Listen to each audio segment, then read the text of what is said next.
श्री शिवाय नमस्तुभ्यं। हर हर महादेव महाराज। दोस्तों, आज हम बात करने जा रहे हैं उस व्रत की, उस पर्व की जो हमारे पूरे भारतवर्ष में माताओं की आत्मा से जुड़ा हुआ है, कार्तिक छठ पूजा 2025 की।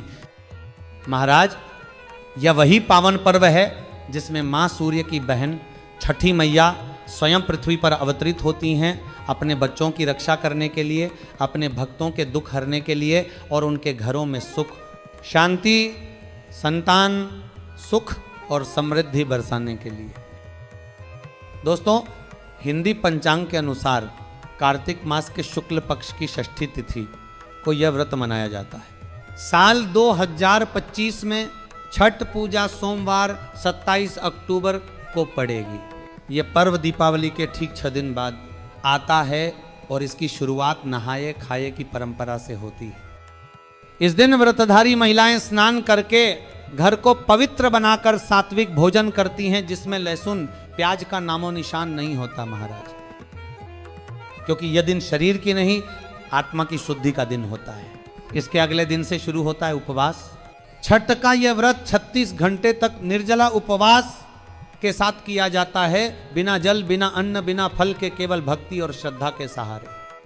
और फिर जब सूर्य भगवान अस्त होते हैं तब पहला अर्घ्य दिया जाता है, और जब अगले दिन सूर्य उदय होता है तब दूसरा अर्घ्य देकर व्रत का समापन होता है। महाराज, इस व्रत का उद्देश्य केवल पूजा नहीं बल्कि अपनी संतान की लंबी आयु, स्वास्थ्य और सुख की कामना है। अगर किसी माता की संतान बार बार बीमार पड़ जाती है, सर्दी, खांसी, जुकाम से त्रस्त रहती है, अस्पतालों के चक्कर लगते हैं, तो उसे यह व्रत अवश्य करना चाहिए, क्योंकि छठी मैया स्वयं संतान की रक्षक हैं।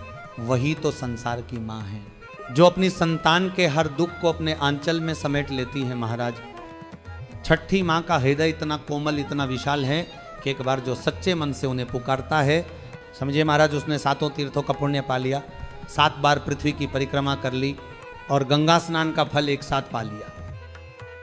अब सुनिए महाराज, छठ पूजा के कुछ नियम और परंपराएं जिन्हें अगर आप नहीं जानते तो आज अवश्य जान लें, क्योंकि व्रत उतना ही सफल होता है जितना वह नियमों में पवित्र हो।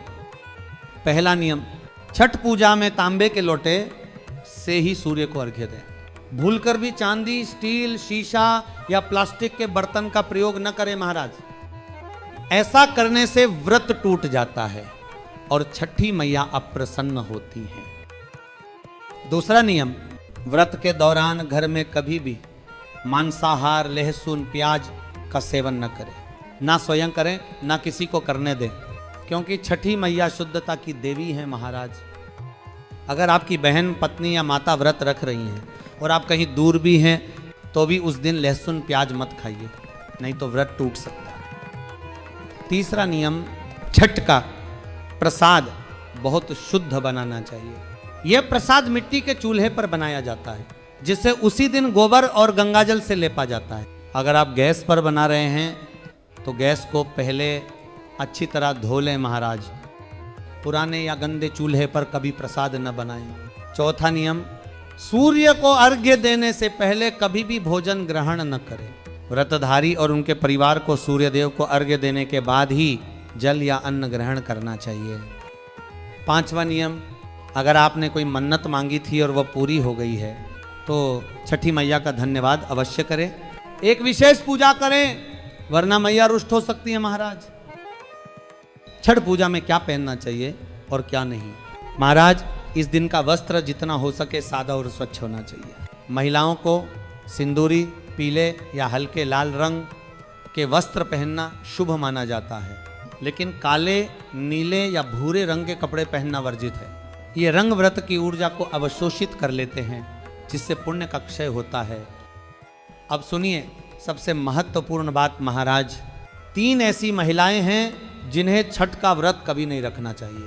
पहली वो महिला जिसकी शादी अधूरी हो या बिना 7 फेरे के विवाह हुआ हो। दूसरी, जो स्त्री बिना हल्दी चढ़े विवाह बंधन में आई हो। तीसरी, जो बेमन से केवल दिखावे में व्रत रखती है। ऐसी स्त्रियों को यह व्रत नहीं करना चाहिए, क्योंकि इससे व्रत का अपमान होता है और छठी मैया का अपमान घोर पाप माना गया है महाराज। छठ पूजा केवल सच्चे मन, सच्चे प्रेम और निस्वार्थ भक्ति से करनी चाहिए। ये व्रत न केवल संतान सुख देता है बल्कि वंश की रक्षा भी करता है।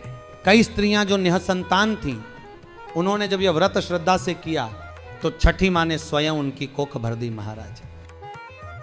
अब सुनिए, छठ की एक गुप्त और महाशक्तिशाली विधि जो आपके भाग्य को पलट देगी, आपकी गरीबी मिटा देगी और आपको समृद्ध बना देगी। इस उपाय के लिए आपको चाहिए एक पैकेट नमक, एक पानी की बोतल, 111 की दक्षिणा, 100 ग्राम सरसों का तेल, 50 ग्राम सूखी लाल मिर्च, 500 ग्राम चावल, 500 ग्राम उड़द की काली दाल और थोड़े बताशे।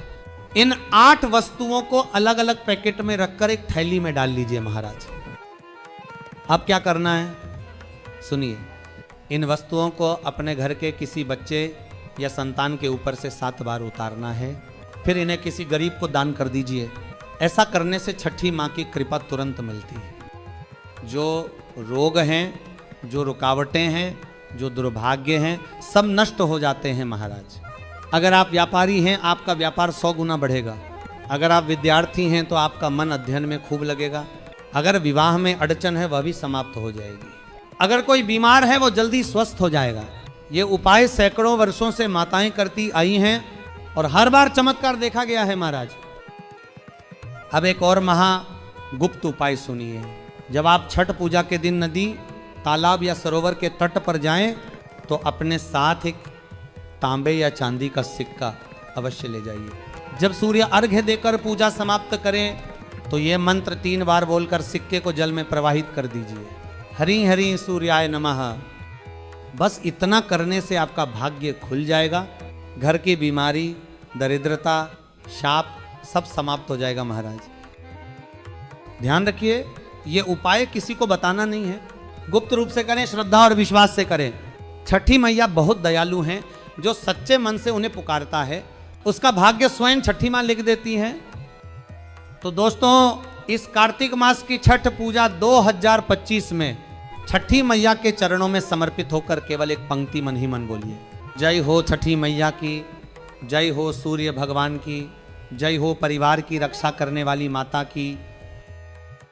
छठी मैया स्वयं आपके घर में आएंगी, आपकी संतान की रक्षा करेंगी, आपके भाग्य को जागृत करेंगी और आपके जीवन में वो प्रकाश भर देंगी जो दीपावली के दीपों से भी अधिक उज्जवल होगा महाराज।